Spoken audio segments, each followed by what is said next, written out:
800-200-0894. For a free consultation, call now.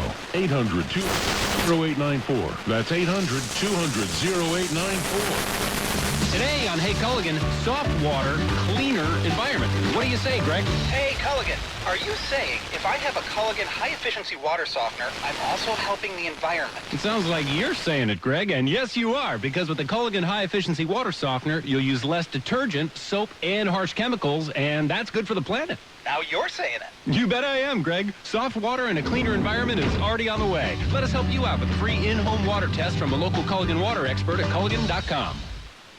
They say the Delta variant is spreading fast. In Australia, they're even using the military to enforce new lockdowns. Will it happen here? All this week, Stinchfield answers that and more about the big bad lockdowns. Tune into Stinchfield on Newsmax. Find out about new calls for lockdowns, more masks, and even forced vaccinations. You thought it couldn't happen here. Now, Stinchfield is on tonight at 8 p.m. Eastern, exposing the dangers to you and your family. He reveals who's really behind the big bad lockdowns, the real truth you need to know. Over 30 million Americans watch Newsmax. It's on all major cable systems like DirecTV, Dish, and Xfinity. If your operator doesn't carry it, call them. Tell them you want Newsmax. Plus, you can stream it for free on Roku, Samsung, LG, Pluto, Zumo, and more. And don't forget to download the free Newsmax app on your phone and watch it anytime, anywhere. Don't miss Stinchfield on Newsmax tonight. Hero Health simplifies medication management. The smart device stores up to 10 different pills. It dispenses them at the push of a button. Try Hero risk-free for 30 days. Just call 800-420-7550. Hero, medication managed.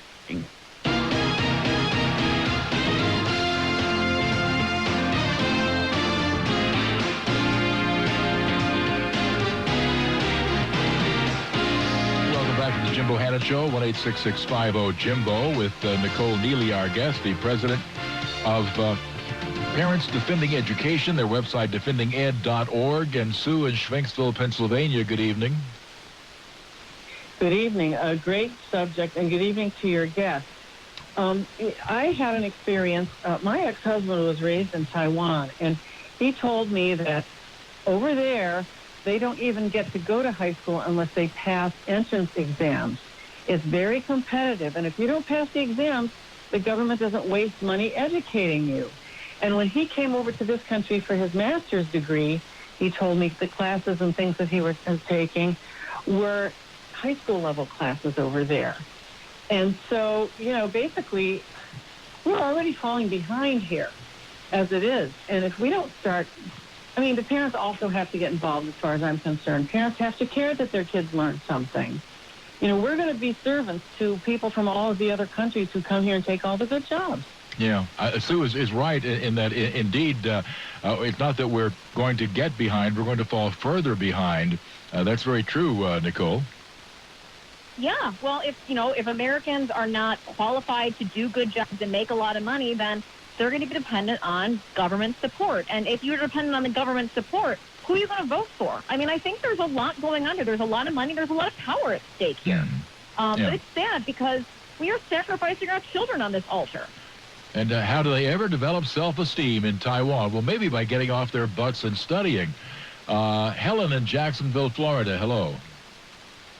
Hello. I was shocked to get a thank you note from my niece, who is a college graduate, and she's just been married, and he's a college graduate. Mm-hmm. She works in the lab at Pace, the hospital, I forgot the name, Mayo Clinic. And I received this thank you note, and on the envelope, they have addressed it at Helen and Tommy, no last name, and the entire address is on one line, not separated by street and city. How do they learn this? What are they teaching them? Is it because of computers? Well, I don't think it's just because of computers. I think it's just a lack of standards, Nicole. Yeah, my coworkers today were showing me some copies of books, Anti-Racist Baby, really explicit sexual material for young children. The content of the curriculum that is being provided to our children is appalling. And they're not learning basic skills, life skills. They're learning a bunch of indoctrination and, nonsense that will not serve them well. It's tragic. Yeah, it is unfortunate, but the lack of standards is the key to this entire thing. What all are you doing at defendinged.org, Nicole? I mean, there's obviously a broad base of people who are interested in doing something, but they may not be sure what to do. Sure. So, yeah, we have this tip line. We're getting at this point between 100 to 200 tips a week from across the country. And we want to show people that this is taking place in your backyard. This is not just California and New York. It's in the middle of the country. It's in private schools. It's in parochial schools. So once you know where the problem is, you can do something about it. And what is that tip line? It is at defendinged.org. And so we have so it's just go to the website, defendinged.org. Okay, right. Yeah, but we encourage everybody, and we work with parents. We talk to parents. Almost everybody wants to be anonymous because they're scared, I think with good reason. But we file lawsuits. We're involved in a lawsuit right now in New York. We've been filing complaints with the Office of Civil Rights. We've been filing Information Act requests, doing a lot of TV and radio, just trying to raise awareness to let people know what's going on. But we want, at the end of the day, this problem will never be solved from Washington. It is going to be solved by the parents themselves. And so my coworkers and I spend a lot of time every day on the phone with parents figuring out what's going on in their districts and what can we do to fight back. And we try to help everybody come up with a plan, find a group near them that's fighting these issues, or maybe encouraging people to start their own organizations. Everybody can play a part. Even if they don't have a child in the school system, they can play a part. Because, again, this is being done with your tax dollars in your name to America's children. All right, stay on the line. We'll speak off air. Nicole Neely, the president of Parents Defending Education, and again, their website, defendinged.org. This is West. What happens next? We begin a new chapter. Happens right here. The twin crises of a pandemic and this sinking economy. We have to act, and we have to act now. 93.3 and AM 560. To further divide a nation. KWTO. Henry's Towing presents The Poultry Problem. A truck had tipped over. No big deal for Henry's. They've been hooking people up for 50 years, but they'd never seen a mess like this. 42,000 pounds of chicken had tumbled from truck to turnpike, and when every other tow company passed on this poultry problem, folks around town said the same thing they've said for 5 decades. Let Henry do it. Henry's Towing. Call them anytime. Just don't call them chicken. Celebrating 50 years of happy hookups. LetHenryDoIt.com.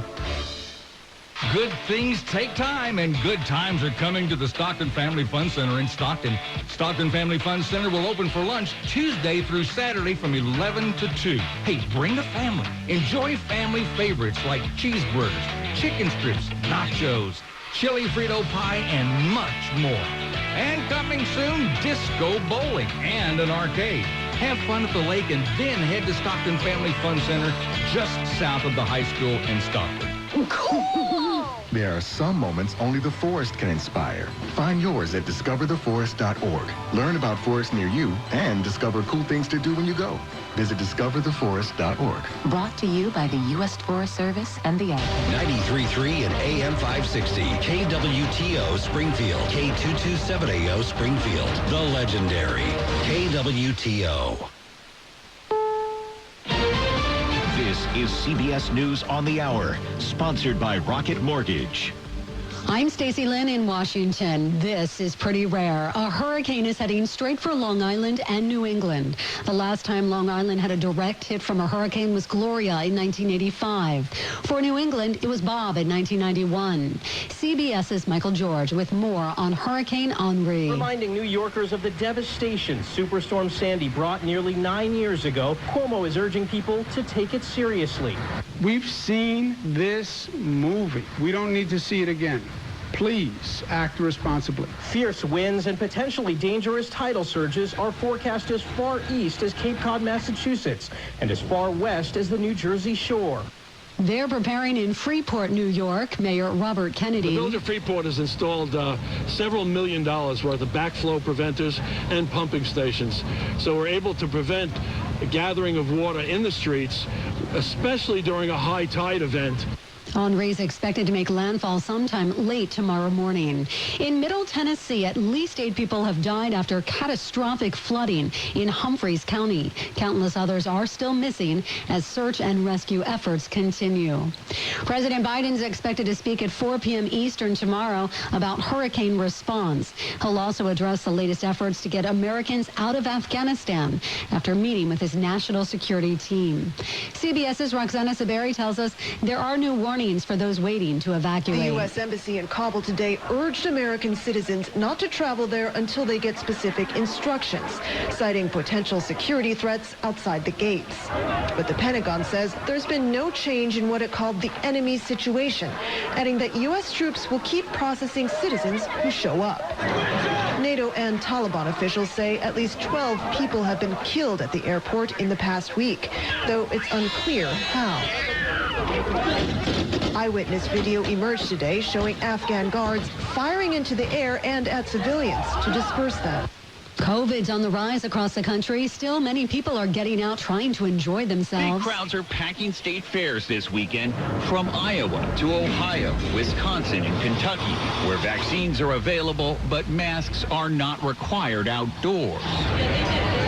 In Southern California, Angelenos do have to mask up outside at events with over 10,000 people. I think there's a little, frustration. We've been doing it for 18, 19 months. The Delta variant is sweeping across the country. It's especially bad in states with low vaccination rates like... CBS's Carter Evans. This hour's newscast is presented by Rocket Mortgage. Need to know what it takes for a home loan to fit your budget and your family? Rocket can.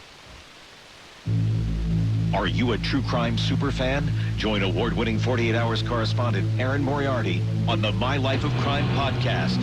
Named the 2021 Digidate Best Podcast, each episode pulls you straight into the investigations, including a New York City after-party gone horribly wrong, a cold-blooded teen killer looking for a retrial, and more.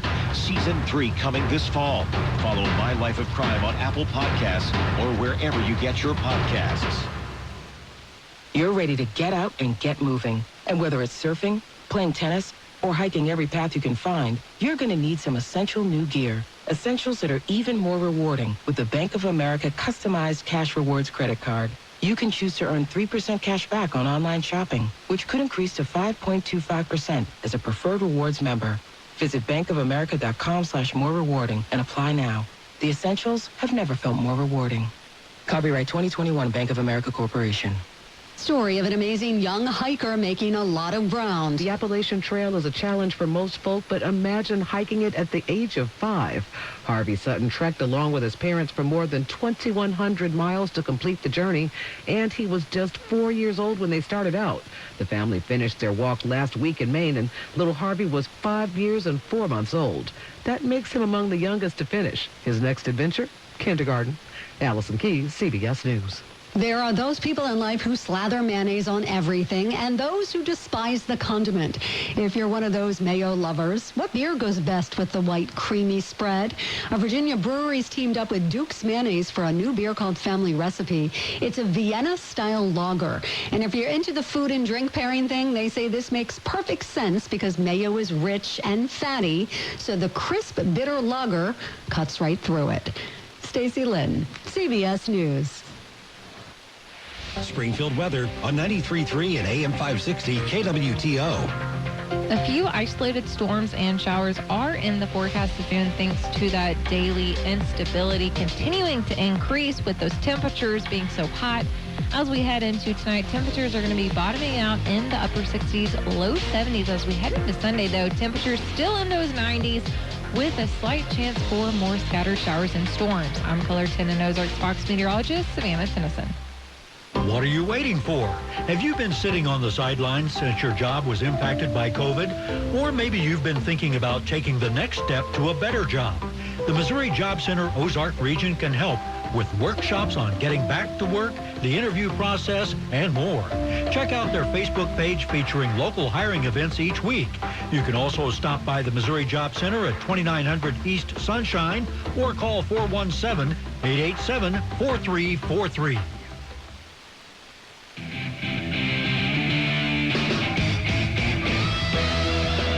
Welcome to the Law Enforcement Today radio show. I'm your host. My name's John J. Wiley. In addition to being a radio broadcaster, I'm a retired police sergeant. For the latest news articles and much more, check out our website, letradioshow.com. In the Law Enforcement Today show, we'll be joined by special guests. We'll be talking about their experiences and issues affecting law enforcement officers, first responders, their families, their community, and victims of horrendous crimes. Be sure to like us on Facebook. Our page is Law Enforcement Today Radio Show. Check out the daily articles on our website, letradioshow.com. And while you're there, download our free app. He's been a United States Marine Reservist since 2007 and a cop since 2008. He was wounded in battle by an enemy grenade, causing traumatic brain injury and complete hearing loss on his right side. When he returned home, he didn't seek help. Instead, dealt with it himself and eventually became suicidal. Now, he dedicates his life to helping first responders, law enforcement officers, and military veterans with mental resilience and suicide prevention. He's here to talk about that, his podcast, and more. There's only one official Facebook page. What you do a search on Facebook for Law Enforcement Today radio show. Click like and follow. There you'll find updates about upcoming episodes of the radio show. You can contact me. We also find unique, one-of-a-kind editorials and news articles. That is our Facebook page, Law Enforcement Today radio show. Be sure to click like and follow. We'll see you there. Calling us from New Jersey, we have, well, we'll say his name, Andrew. We're not going to use his last name. He is an active duty law enforcement officer in the state of New Jersey. Actually, I should use your last name because I've wanted to use all kinds of jokes about your last name, Andrew, but I'm not going to do it. It's Andrew Einstein. And thank you for your service, and thanks for being a guest on the show. Very much appreciated. Thank you. Thank you for having me. You've been a police officer since, 2008? 2008, yes. And you've been a U.S. Marine Corps reservist since when? I enlisted in 2006, right after high school, but I went to a semester of college first and went to boot camp in January 2007. Gotcha. So what we're going to talk about is a little bit about your police career, but also part of your career in law enforcement was interrupted. You got called up to active duty. In 2009, my reserve unit got called up to go to Iraq for the first time, for at least my first deployment, I should say. How many deployments did you do over there? I did two. I did one to Iraq in 2009. Then I came back. I changed jobs and then went back overseas to Afghanistan in 2011. Wow. And there's really not a polite way of saying this. You saw action, you saw combat when you were there. It wasn't like you were shuffling papers.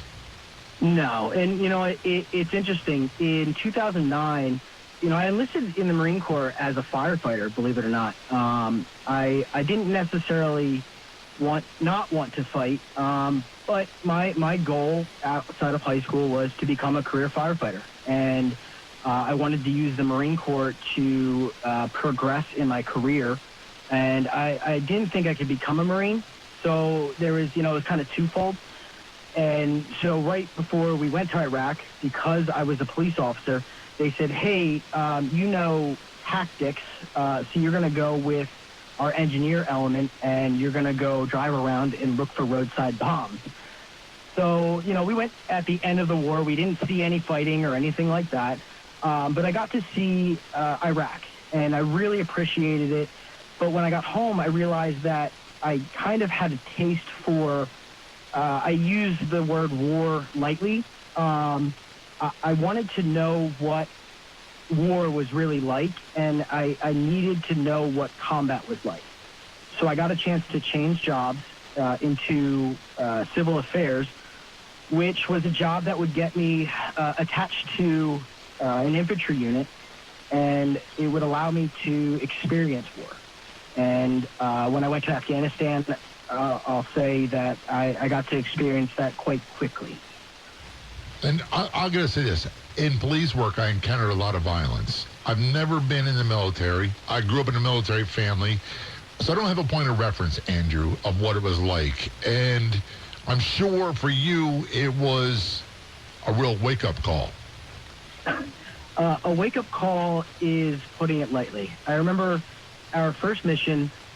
We walk in. We had it was a 2 or 3 day mission, and we got in. And right after sunrise, we were in a compound, and for the first time, I heard gunfire. They say you never forget the first time you've been shot at, and I can say I know how I reacted the first time I was ever shot at, and I'm not embarrassed to say that I was not stoic in my reaction. I flipped out. I kind of lost my cool, and everyone laughed because the unit I was with had been there a few weeks prior to me getting there because I was attached to them, and it was a real reality check.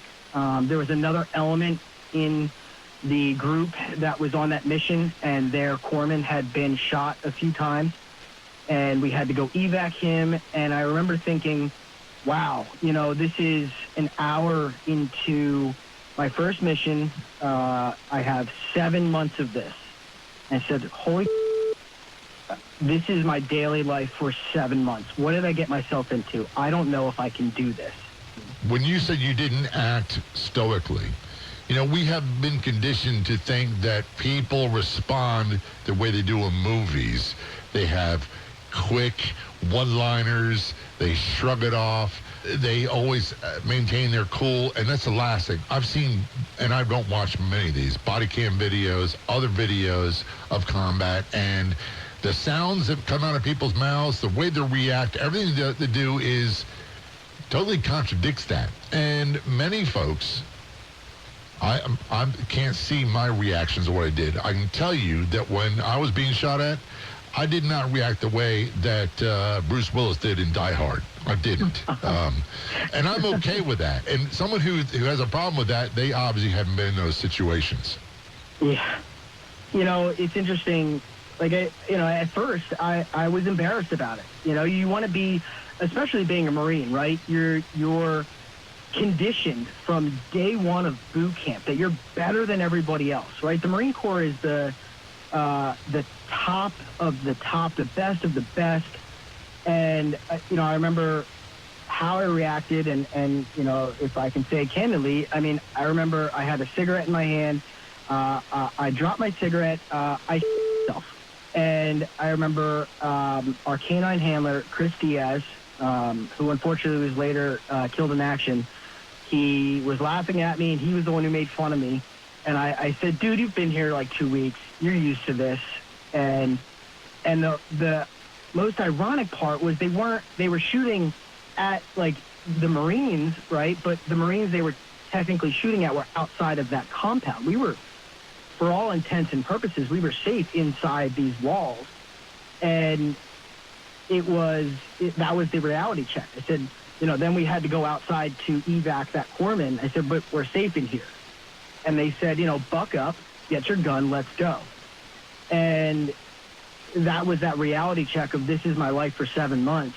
And, it was interesting to see the transformation of that first reaction to, I don't want to say, I don't want to sound any type of way. And I still don't think, I'm Mr. Calm, cool, and collected under fire by any means. But the transition over the next 7 months, taking fire was immense. And even at work, I've been in some situations where I can now react completely different. When I had transferred to the PD I'm at now, after being in the suburbs for quite some time, I was still in my training period, and we found ourselves in again, for all intents and purposes, an active shooter situation. And just everything took over, and I ran in. And I think had it not been for the time I spent in Afghanistan, that might have been the first time. We got to take a break. We're talking with Andrew Einstein. We've got so much to talk about. More about his military service, how it impacted him in police work. This is the Law Enforcement Today Show. Don't go anywhere. We'll be right back.